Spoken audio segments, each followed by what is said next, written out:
about 366,000. Okay, so you're gonna sub to that mortgage. So you're gonna take over the existing mortgage payments.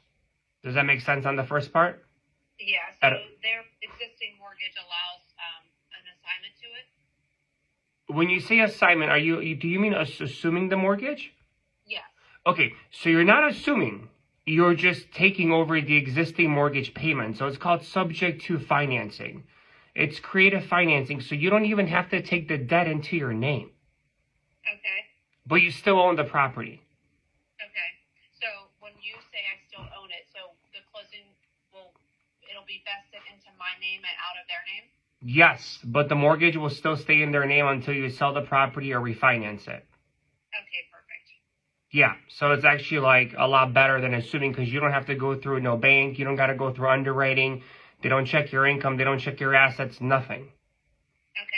Okay, so that's the first leg of the transaction, right? You're gonna subject to the existing mortgage, and my title company, I have a transaction coordinator. They'll take care of all that for you, so you don't got to worry about none of that paperwork. The second leg of the transaction, so the purchase price is $435 minus the $32,875 seller down payment. So you have left over with seller financing of $31,200. I negotiated the seller financing portion at 0% interest at $200 a month, and it's due on the exact same time the original note is due. So you basically have like 27 years. So it's like a 30-year loan at 0% interest. So what happens is title records a mortgage, okay, note, and in the name of the seller, and that you owe them the $31,200. And they're gonna set up your servicing. So they're gonna set up servicing for the first mortgage note and the second mortgage note. They'll do everything for you. You just got to provide an account where you want the money being taken out of, and they'll just be taking the money out of the account, sending it to the seller's mortgage company, and sending the seller financing part to them directly. And then, of course, you'll be able to log in. There'll be a transaction history and everything else. So this is what big banks do. They hire servicing companies to service their mortgages because they don't have like servicing departments. So that's exactly what you'd be doing, is going through a servicing company, and that's basically it. And then so your mortgage, your principal, interest, taxes, and insurance and association is $31.34. The total entry fee is $48,000 plus you pay closing costs, and closing is next month.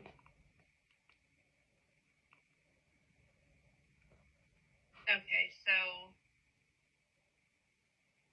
just something here. Were you looking this for yourself or as an investment? For myself. Okay, so this is actually perfect for yourself, because there's no balloon on it. You can live in there for as long as you like. I mean, there's basically, it's at a 4.1% interest rate. It's a beautiful property, as you can see. It's in a great area, so it's perfect for a homestead buyer.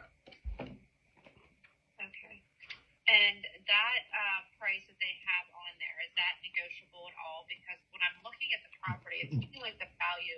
So if I take the loan amount that's due plus the $31,200 for the second, we're looking at about $407,000. In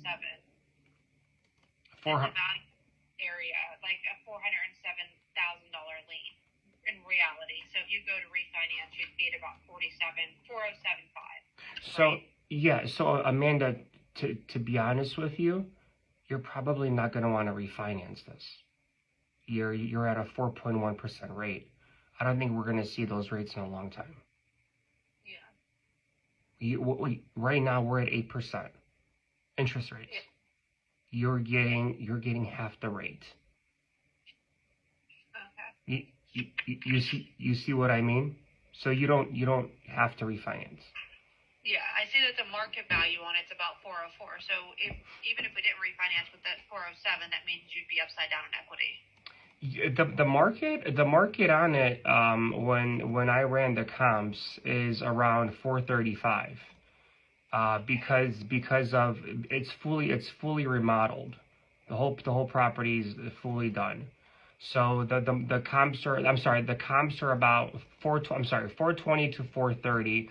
I have an entire document that I can send to you, that it's like an automated, it's like an AVM, and it shows me about 420 to 430 is what the comps are. Okay. So even if you're, so here's the thing. The key when you're going into subject to transactions, it's not about, you buying it at the lowest amount. It's about you getting fantastic terms. So if you were to go to the bank to buy this property, even at 407 right now, your mortgage would be 6,000, not 3,000. Yeah, but you're still upside down equity. A little bit, 10,000 or so, yeah. Yeah. So I think that, the property is beautiful. I got online there, I did look at it, and I looked at the history of it, transactions, and I would be really interested. I just feel like we're a little bit upside down in equity, and I don't know if that's a risk I would want to take in this market, because I do believe in the next 6 months that these properties are going to be coming up a lot more often. Okay. Just because of everything going on in the market. Okay, gotcha. Now, so like, once again, but if you were to even purchase the property at 407, like, let's say even if I sold it to you for 400, let's just say it was available for 400, right? If you went to the bank right now, and you would get a 7-8% interest rate. Yeah. So even if the properties do drop, even to 350, even if you got this property at 350 with the bank, your mortgage would still be double. Yeah. So no, I get that. Yeah. Yes.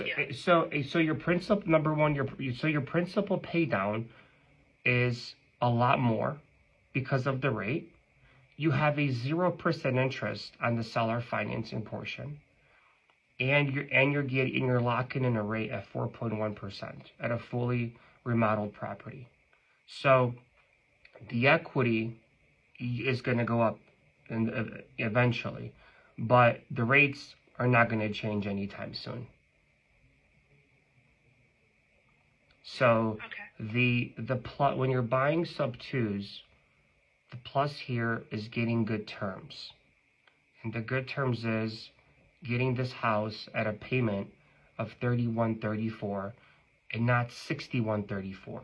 Because even if you did the calculation, even if let's just say we had a crash and this thing went down to 350, and the rate still stayed at 8%, your payment would still be about $5,000. Yeah. You see what I mean? Yeah. No, I definitely get that. Yeah. I understand that part of it. It's just the equity part. I think it's gonna be a snowball effect with it, and I think everyone's gonna be upside down in equity. And I hate to say I'm just sitting back and waiting for the right opportunity, but that's exactly what I'm doing. Mm-hmm. My daughter just moved to Tampa, so when I saw this pop up, I thought, oh, okay, well, I'll reach out and see what's going on it, because I need a property down there for when I go down and stay. Yeah. By her, but there's a saying: equity comes, equity goes, payments don't change. Yeah. That's a saying in real estate. We're up, we're down, we're sideways, but guess what? The payments don't change. Yeah. I do see that this property is already under contract. With me.